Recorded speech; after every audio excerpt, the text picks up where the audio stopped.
Greetings, friends, and welcome to Projekt Gemineye update number 19. So first, sorry again for the long delay in between updates. There's been a lot going on, as you know. This video is about one of those things that happened in between the last update.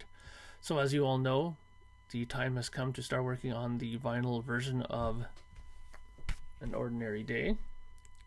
The CD is still selling. I'm very grateful for that. Anybody who hasn't picked up a copy of this, your time is slowly running out, as copies are still going every day, at least a couple. So not quite sure how many I have left, but like I said, the sand is falling through the hourglass. So if you haven't picked up one yet, please do.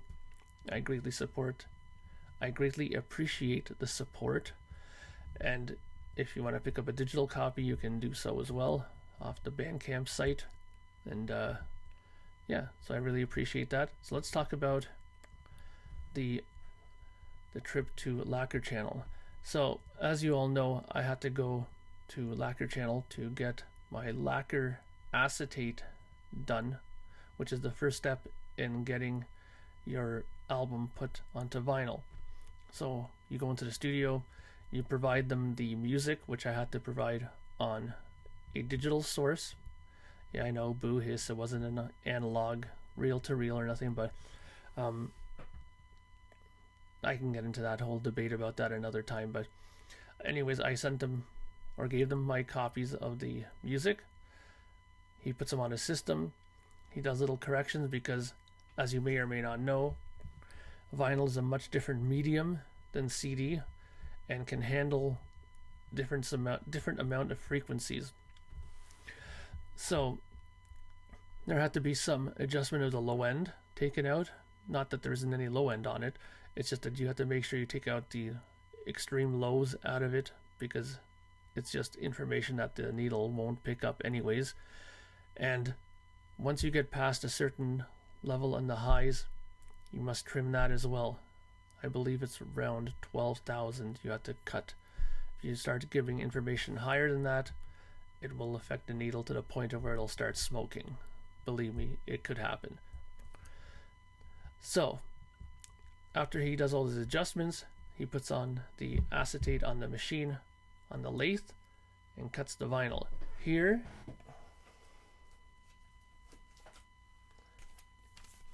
is the finished lacquer. Let's see if I can get a better picture of that. That's side 2, obviously. It looks just like a normal album, of course. Right? And the difference between this and a regular record is that this was never meant for continuous listens. This is maybe just 2 to 3 listens at most, and then after that, because the material is not the strongest, the quality will get worse and worse as you continue to play it. So it's not meant for that. It's just meant for referencing, and so far so good. I listened to it, I liked it. He just had to make one minor adjustment that I noticed in listening back to it. So today being Monday the 8th, I pick up the new one tomorrow. If it's all good, it gets sent off to the metal manufacturing plant in New Jersey, I believe it is. They make the metal parts, which are the stampers and all those things, the mother, etc. And then that gets sent back to the pressing plant here in Toronto, which I'm going to be going through, and the record begins to be pressed. Now, I did film some of this stuff, and I will be putting it up right now after I'm finished talking here for you to watch. There are about 5 separate little clips that I put up, each about between 30 seconds to about 2 minutes, depending on which clip it is. And it goes from anywhere from me arriving at Lacquer Channel to him listening through the source material to him actually making the acetate itself. So hopefully for you people who collect albums and stuff like that, or who are interested in the process in general, will find this interesting. and fascinating like I did, because it was something I've never experienced before in a studio setting. Believe it or not, in all the years that I've been going to the studio, I've been strictly working with the digital medium as far as making CDs and stuff like that. So making a vinyl record is a first for me, and I was very excited to do it. So I will now leave you with the video clips of the making of the lacquer acetate. Once again, if you haven't bought this album on CD, do so. Once it's gone, it's gone. The same will be with the vinyl. Once the vinyl is printed and it's out there, you have your chance to buy it, and once that's gone, it'll be gone, because there's another album coming out in September. So I think other than that, please subscribe to this channel if you haven't already done so. It is very helpful for me to keep you all updated. And other than that, I think that's about it for this update. So I will cut over to the video clips. And thank you again for your support, my friends. I hope you enjoy. All right, greetings, friends. Mark Anthony K here. And as you can see, I'm in the parking spot for Lacquer Channel. I was scheduled to go in originally at 5:30, but they asked to bump it back to 7:30. I'm not sure if you can see the time here. Let's see if I can just find the time here. Yeah, if you can see the time here is 7:08. So I'm early. Kevin, who's doing the lacquer cutting, just came out and said that I am early, so he has to go run out to FedEx and ship out some lacquer that he just finished. So he'll be back in half an hour, at which time I will go in and I will continue my filming of this very exciting moment. So see you in a few minutes.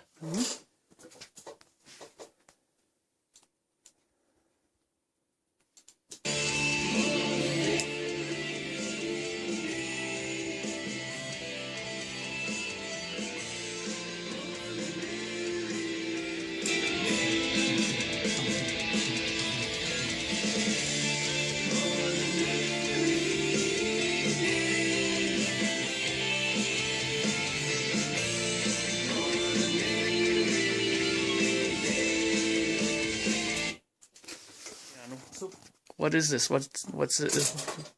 What kind of lathe is this? It's a Neumann VMS 70.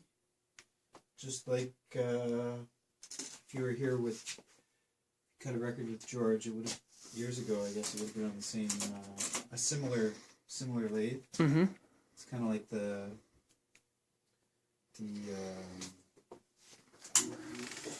industry standard. Yeah.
Hey, here we go.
realizing I didn't get the track listing. Oh, okay. Um, All done. Good looking record. Great. That's good to hear.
All right.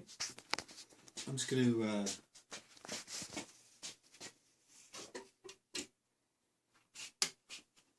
play the little bit of the run out groove just to make sure it's quiet. Mm-hmm. And then I'll let you have first play at home. Excellent. Thank you, sir.